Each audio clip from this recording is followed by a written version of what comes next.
But I wanted to thank you one more time for joining us, and now I'll pass over to Steve. Yeah, thanks, Ken. It's an honor to be here today representing all the Commercial Crew Program team across the country.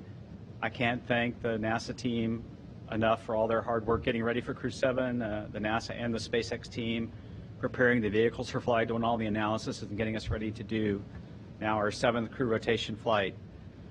As Ken said, we are going to adjust the launch date a few days to the right. SpaceX is flying an EchoStar mission. It's a Falcon 9 Heavy off the same launch pad that we're going to use, Pad 39A. That EchoStar vehicle is undergoing processing right now for a launch on Wednesday evening Eastern time. And so because of the turnaround of the launch pad from that Falcon 9 Heavy configuration to the configuration we use for Crew, we'll adjust the launch date to the 17th of August. And so that launch time on August the 17th will be 6:56 a.m. Eastern time, with a docking one day later at about 2:45 a.m. Eastern time as well.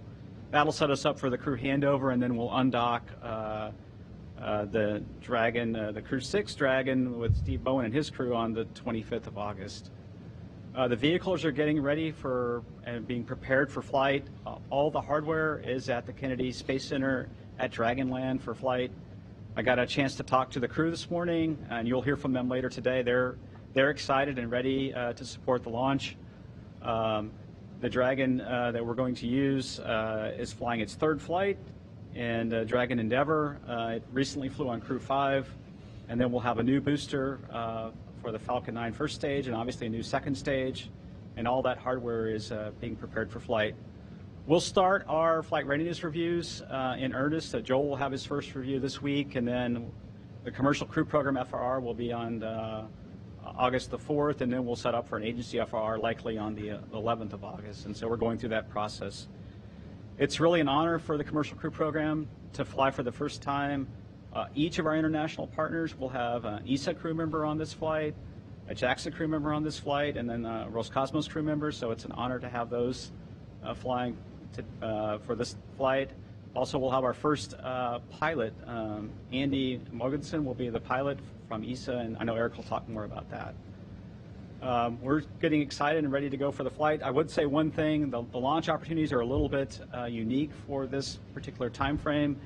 It's a busy time frame on ISS like it always is, and so we'll have launch opportunities on the 17th and 18th, and then we'll have to take a little bit of a break to allow some progress operations at the space station, and then we would pick back up on the 21st with a launch opportunity, and then we would stand down again for some progress operations, and we would pick back up around the 25th of August with a set of launch opportunities.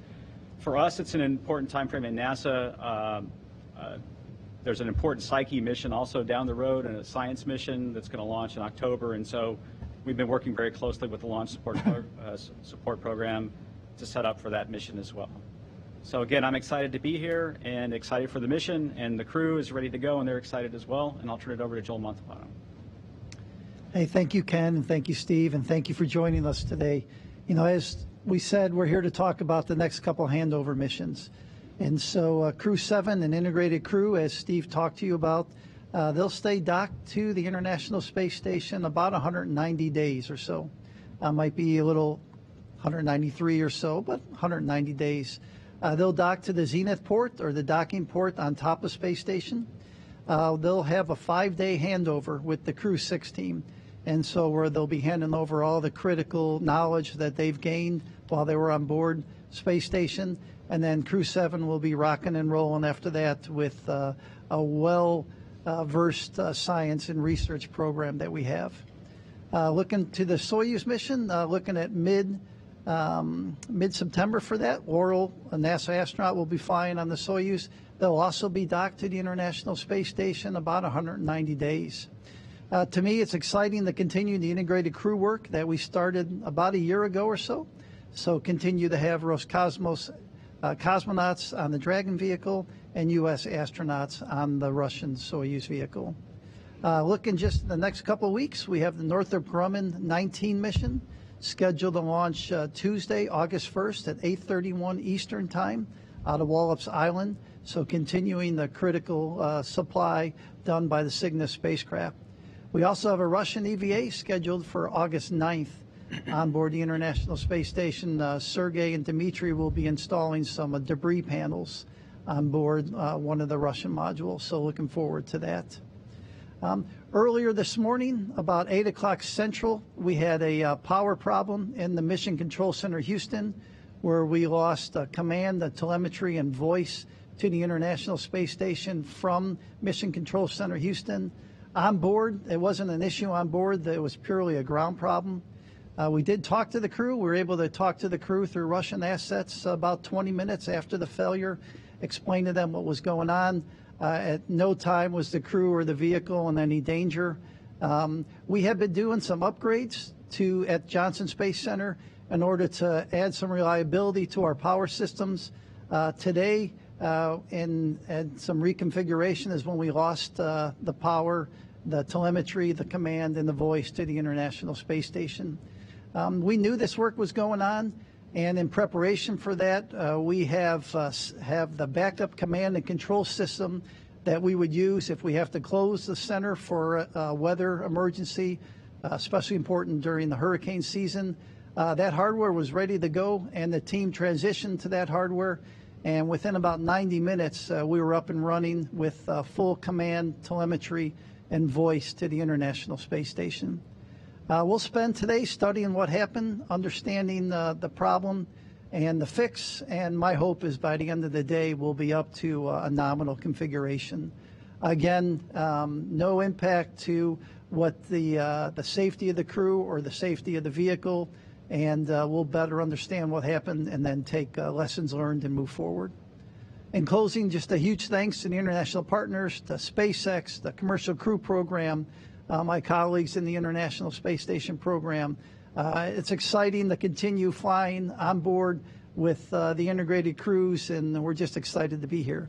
So with that, let me hand it over to Benji over at SpaceX. Thank you, Joel. And thank you, everybody. It's always good to be on these briefings and have the opportunity to participate. As always, this continues to be an exciting, increasingly exciting time in human spaceflight. And as we move into our seventh operational mission on the CCP program, I think it bears saying, our deep gratitude to NASA for having the opportunity to be a partner moving into the seventh operational flight, and to all of the different members of the International Space Station. It's fantastic to be able to work with all of them and be able to transport their crews. So again, thank you very much from all of us here at SpaceX. In terms of Crew 7 readiness, we're moving along as planned. The crew members completed their test drive over this past weekend. That's when they have an opportunity to sit in their Dragon for the first time, complete it on the inside and check it all out and make sure that they feel ready, that their vehicle is ready for them to fly in and for them to identify anything that they need, and that went very well. So the next thing to talk about, a couple of issues I wanted to bring up just to note that we identified. So in June, early June, I think it was June 6th, we had an incident on some of our hardware at the pad at 39A, a ground equipment issue. It was basically the system that we use to densify liquid oxygen propellants uses a heat exchanger that involves liquid nitrogen. And in that situation, what happened was some of the liquid nitrogen was trapped in a line, and of course, when that liquid boils off, turns to a gas, it increases the pressure significantly, and we had a rupture in that line. There was no active work occurring at the time. The area was clear of personnel. No NASA Kennedy property was damaged. And everything since then has been, we resolved that issue, and everything since has been reopened and it's fully tested and ready for work. We changed the configuration a little bit in that hardware so we wouldn't have that kind of a trapped liquid nitrogen issue again. So that's all resolved, and we're ready to go for Crew 7. The other issue that I wanted just to talk a little bit about today is this isolation valve. on Cirrus 28, we noted that there had been an isolation valve that was on, that remained on throughout the mission. It's important to understand that this particular valve is located in the manifold near the Draco engine, and it's only used if there is a thruster valve leak. Okay, so since there was no leak during the mission, so there was really no need to have the isolation valve didn't have to serve any purpose. So even though it was stuck on or stuck open, it didn't impact the mission at all. There was no leak of any kind of propellant. We're proactively inspecting isolation valves across all of the Dragon vehicles, including those that came from the Cirrus 28 capsule. And one of the things that we've identified is some corrosion in certain units. So we're undergoing a lot of testing to determine the cause of the corrosion, any impact to the valve operation in general and any specific valves. And also we're investigating methods to prevent any of that kind of corrosion in the future. It's important to note that we immediately tested all of the manifold isolation valves that are on the Crew 6 Dragon that's in orbit right now. And we continue to do so as part of our normal maintenance and pre-departure checkout procedures. At this point, no anomalous behavior has been identified in any of those valves, and they're all operating opening and closing appropriately. And so we feel confident in the Crew 6 vehicle that is on station. We feel confident in the Crew 7 vehicle that's about to fly. With that, I can say that overall, not only Dragon, but also the Falcon 9 and all of our pad systems and our teams are going through their final preparations, and they're getting ready for flight. We will continue to work closely with NASA and with all of our SpaceX teams to ensure that we're ready to fly. And we'll only fly when we're ready, and we'll only fly when it's safe to fly the crew members.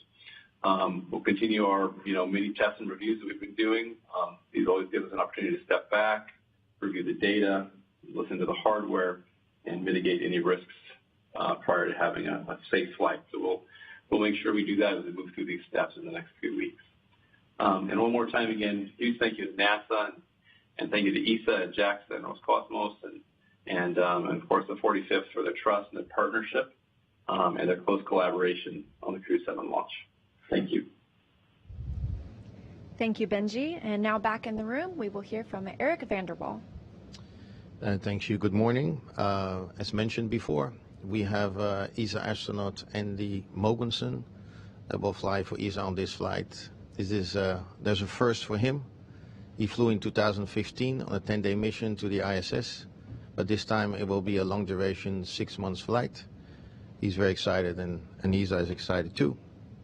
For us, there is also a first. Steve stole my thunder a little bit, but Andy will be the first ESA astronaut and first non-US astronaut to pilot the Dragon vehicle. We're very proud of that, and Andy is very, very excited. This is also the fourth astronaut that is going to fly on this Dragon vehicle. We had an astronaut, Thomas Pesquet, on Crew 2, followed by Matthias Maurer on Crew 3, and on Crew 4 we have Samantha Cristoforetti. So we are very happy to be able to continue this flight sequence and be back on the Dragon. Andy will stay 6 months on the space station, and in this golden era of utilization he will do more than 30 European experiments. They focus around climate, health, and space research that's relevant for the people on Earth. I think that this flight doesn't only attest to all the technical capabilities that we have developed today in LEO exploration, but it also demonstrates the absolutely excellent partnership, international partnership, that we have fostered over years.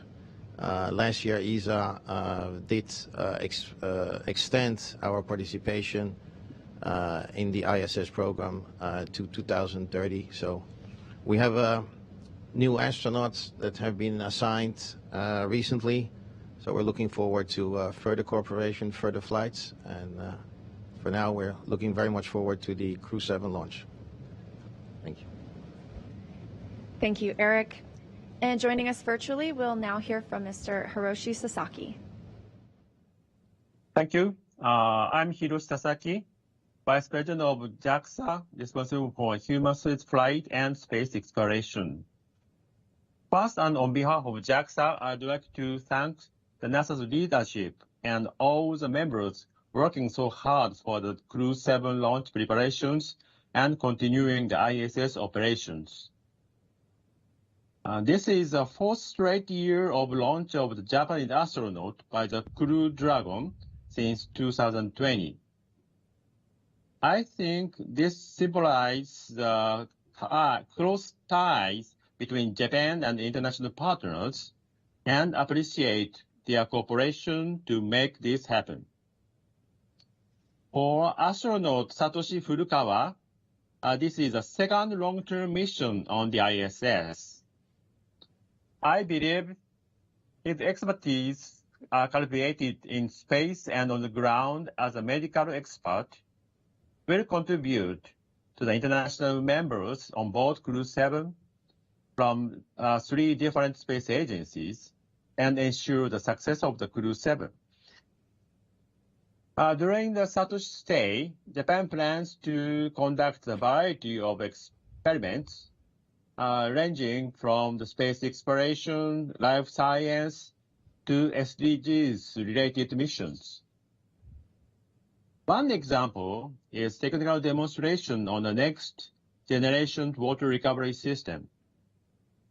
JAXA is proceeding with research and development of the future international space exploration, such as Lunar Gateway habitation functions and Crew Pressures rover. The water recovery system is a key technology for the habitation functions.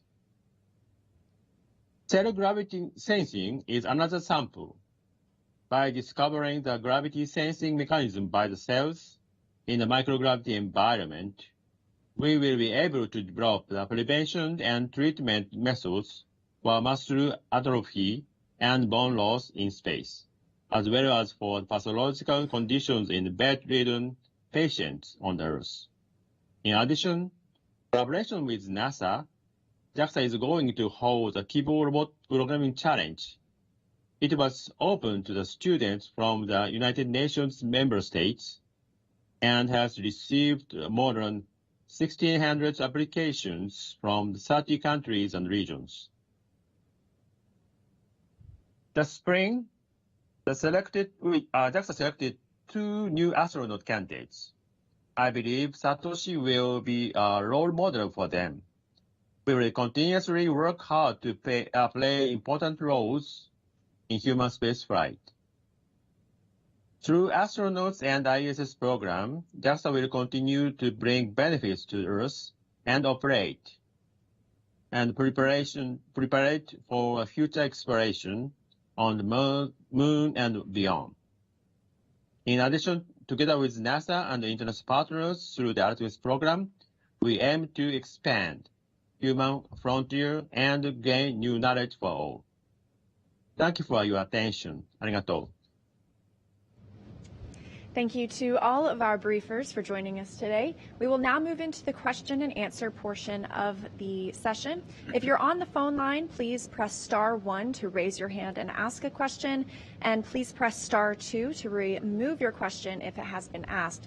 Additionally, make sure to announce your name and affiliation and to whom your question is directed, and if possible, please limit 1 question at a time. We will start here in the room with Gina. Gina Sinceri, ABC News. I guess this is for Joel.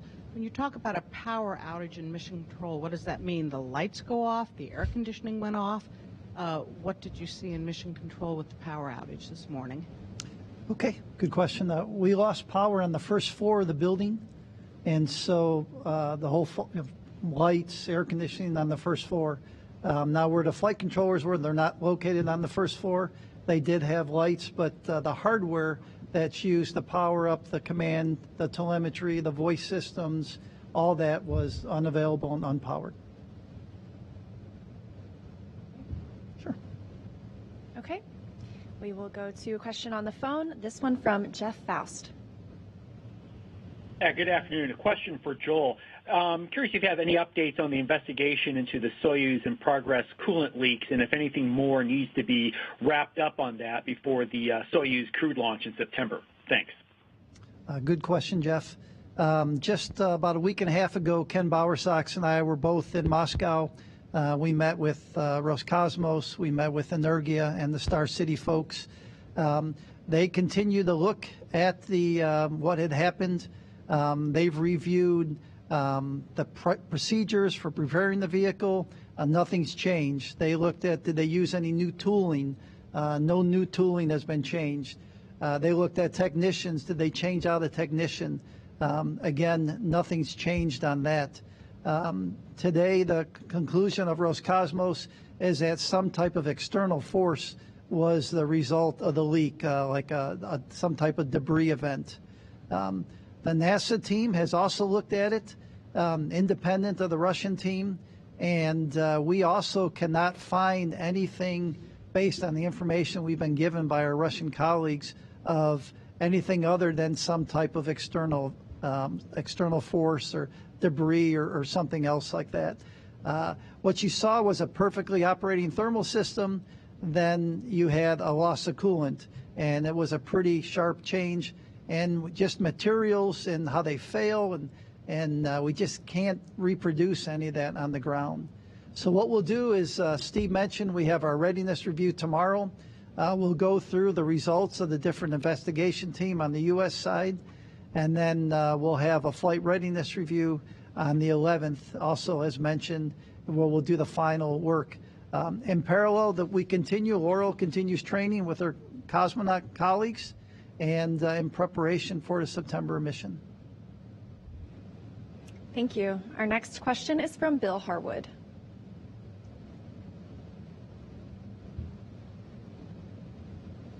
The issue with the ISO valve. Can you provide maybe just a little bit more info on what the concern was? In other words, what is the threat posed by a stuck open ISO valve? And finally for you, I heard you guys might be controlling the Crew 7 launch from Hangar X. Is that true? And would any other flights be ahead of that in terms of switching from the LCC to Hangar X, assuming that's actually happening? Thanks. I think that was for Benji. Hey, Bill, thanks for the questions. I'll take the second one first. That's correct. We're controlling this mission from Hangar X, the launch.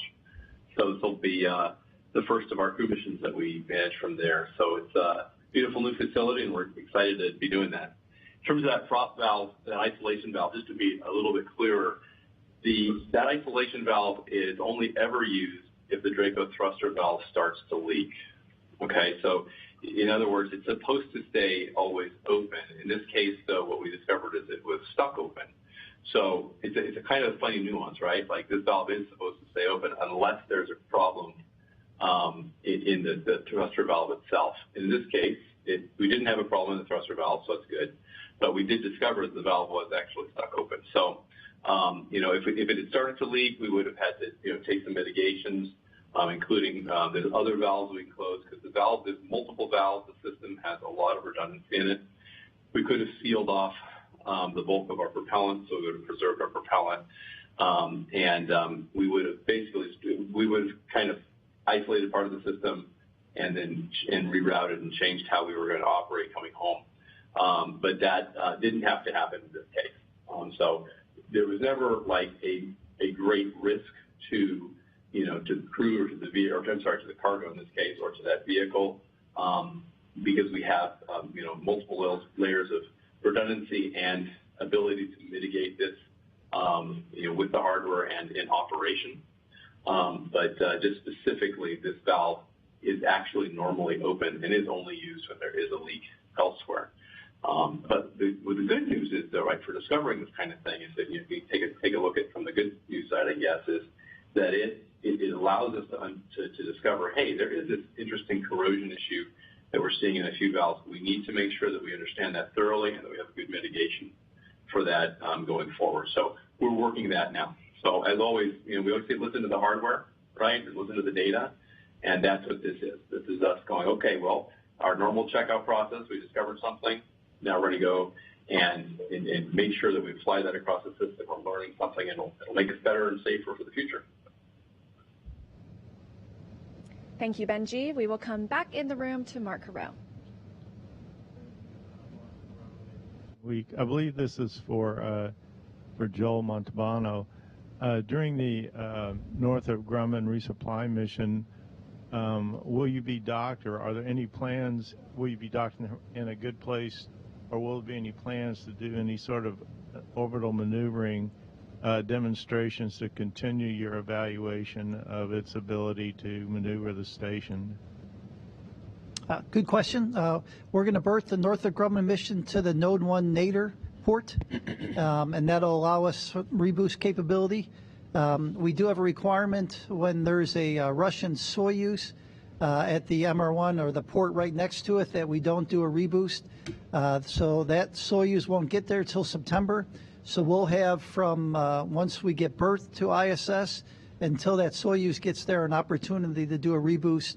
Right now we're looking at about 1.5 meters, 1.5 meter per second reboost capability with the vehicle. It's important that we continue to test that capability. As you know, this will be about the third time we've done it with Cygnus, so we're looking forward to continuing using that capability. All right, and our next question is on the phone with Eric Berger. Hi, thanks very much for doing this. Question for Ken or Steve, I think. And I just want to get some updates on the other commercial vehicles that we haven't talked about yet. First up is Starliner. How are the investigations going into the parachute issue and I think the flammable tape on the wiring harness? And is there a target for when that mission will fly? And then second is Dream Chaser. We haven't heard too much about it, but, the Vulcan rocket for that has had some delays, but also Dream Chaser does seem to be getting closer to flight. So I'm just wondering what NASA's expectations are for when we might see that cargo mission. Thanks. So I'll just stay at the front that both of those missions are making steady progress. The challenges are pretty big in doing what they're trying to do. So it's taken longer than they had hoped when they got started. But we're moving forward steadily. And the Dream Chaser question, that probably belongs to Joel. So I'll let him talk about that, and Steve can talk about Starliner. Joel? So Dream Chaser, as Ken said, we continue to make progress. They're scheduled to go to the Armstrong test facility in the next few months to do some testing there. Out of that testing, then they'll be moved to Kennedy Space Center and then prepared for launch. The Sierra team continues to watch the progress of the Vulcan. They are continuing, again, both to watch the Vulcan as well as continue processing on the Dream Chaser. I expect the vehicle to fly next year. First or second quarter is what we're looking at now, but we'll be watching progress and adjust accordingly. I'll hand it over to Steve for Boeing. Yeah, thanks for the question on Starliner. When we found the problems with the parachute joint and the P213 tape, the flammable tape, back in June, we took a step back and decided to pause really everything that we're doing with the vehicle. And as you may remember, there was an ASAP recommendation to do the same thing. So on the NASA side, we sort of stepped back and we're taking a look at really all aspects of flight preparation. Relative to the major items, in terms of the parachute system, the team has made a lot of great progress between the Boeing and NASA team. We actually have a joint identified that will meet the factor of safety of 2.0 for the main and drogue parachutes. That joint is in testing right now, and we're in the middle of looking at that joint and figuring out how to get it into the chutes for flight.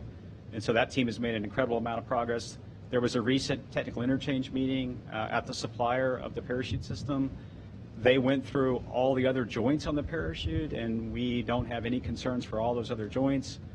We actually executed a parachute test on not the main parachute, but the forward heat shield parachute.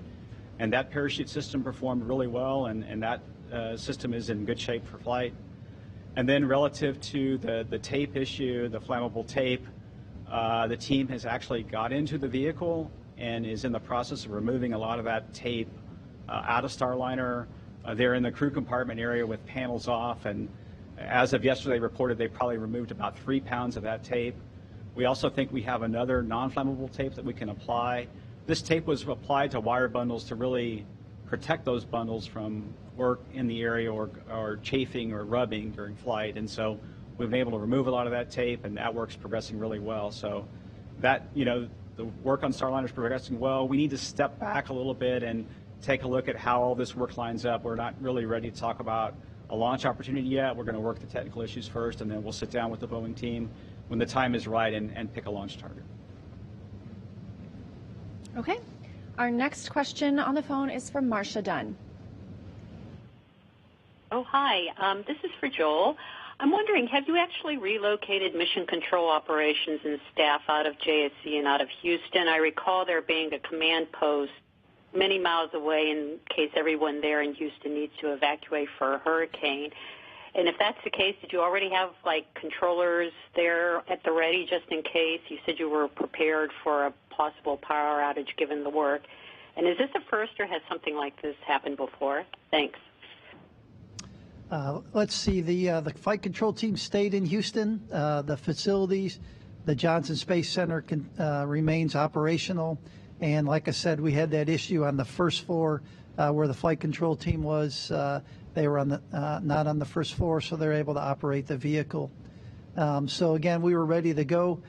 We do have the capability, as you said, if we did have bad weather or some other activity that we were not allowed to operate in the Mission Control Center, were we able to move, but we did not move today. And then you had a second part. What was the second part of your question? Is this the first such occurrence like this, or have there been episodes before where you've lost touch with the station temporarily?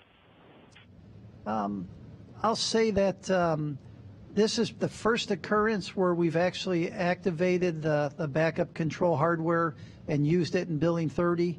Human spaceflight, throughout human spaceflight, you'll do have occurrences where maybe you'll do an upgrade in the building, a software upgrade that might not go as well, and you'll lose power or command communication to the crew for 30 minutes, or maybe if you miss a satellite pass, you'll lose it. So it has happened before, but this is the first time where we've actually fired up all the equipment and then operated in the Mission Control Center in Building 30 here.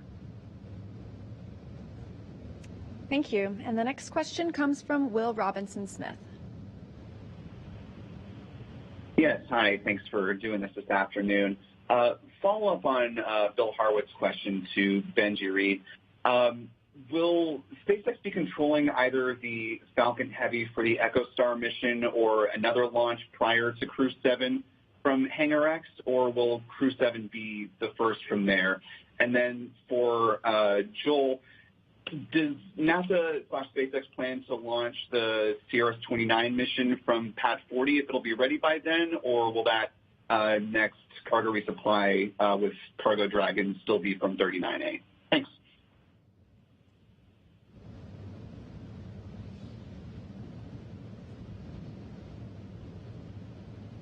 I can start with EchoStar and the Hangar X facility. The first flight out of Hangar X will be the EchoStar. Actually, SpaceX has flown many flights already out of Hangar X, the Starlink flights. EchoStar will be the first heavy out of Hangar X. And we have been practicing for Crew 7 already with SpaceX, the launch team there in Hangar X. And so we've done a long simulation where we start at launch and go all the way through docking using that facility. We also flight followed one of the Starlink flights out of that facility. So we've been preparing all along to use that facility for launch. And we'll see if Benji's back online. Yeah, hey, sorry about that. I got double booted. But yeah, no, but Steve got it right. We're controlling multiple missions out of Hangar X already and in the run-up to Crew 7, so no worries there. And on SpaceX 29, we'll launch that off of Pad 39A. The first ISS mission off the Slick 40 pad, Space Launch Complex 40, will be the Northrop Grumman mission. We're targeting that in December, Northrop Grumman 20. Okay. Our next question comes from Robert Perlman. Hi. For Eric Vanderwall, you mentioned in the number the first that Andy Mogensen will be setting. Expedition 70 is also the first time that ESA has led the design of the Expedition patch. I know it might be a small milestone, but how did that come to be that it's taken 69 missions for someone other than NASA or Roscosmos to to design a patch, and did ESA specifically request the opportunity? Well, I don't have a lot of background on it, but I think every partner comes forward with proposals, and they look at it and they jointly decide what's the best patch proposal, and then they go from there. There was no specific request from ESA to be the driver. All right. Our next question is from Micah Maidenberg. Hey there. Hey, Benji, with the ground equipment issue, did SpaceX conduct checks at Vandenberg or other company sites to see if the problem was potentially kind of common across, various sites, or was this seen as isolated to 39A? And then did that issue cause any launch delays, or did you have to shift any flights from 39A? Thanks. Hey, that's a great question. It's a very important one because, right, when you have any kind of an issue, one of the things you want to do is you want to look across your fleet or your systems and make sure you're not seeing that issue in a similar situation, similar configuration or application. And that's exactly what we did. In fact, when it happened there at 39A, we immediately looked across all of our facilities where we have these kinds of heat exchangers. And actually, as a precaution, we immediately, blocked off so that personnel couldn't approach those, and to ensure that as we were digging into each one's configuration, understanding the design, that there couldn't be that kind of an issue. So we took immediate proactive action, and then we assessed all of them, in design, and ensured that none of them would have the same kind of an issue with the trapped, liquid going to gas. So I appreciate that. That's a great question. Thank you. Next question on the phone comes from Chris Lazzarino. Hi there. Thanks for taking my call. I'm calling from Kansas Alumni Magazine at the University of Kansas. So obviously I'm calling about Laurel. She will be our fourth Jayhawk to fly in space, so everyone here is very excited about that. I assume it's an interesting, exciting time at NASA whenever you have an astronaut preparing to make their first trip into space. And I'm wondering, could Joel or Ken comment, please, just about Laurel's progress since completing her training and what makes her the right candidate for this mission? Thank you very much. Go ahead. So she's been doing awesome in training. I had the opportunity to talk to Laurel multiple times. In fact, when her mission was delayed, she took some time and did, I'll say, flight following with myself and my deputy, whereas she participated in our meetings and was kind of looking at the space station from the non-astronaut side.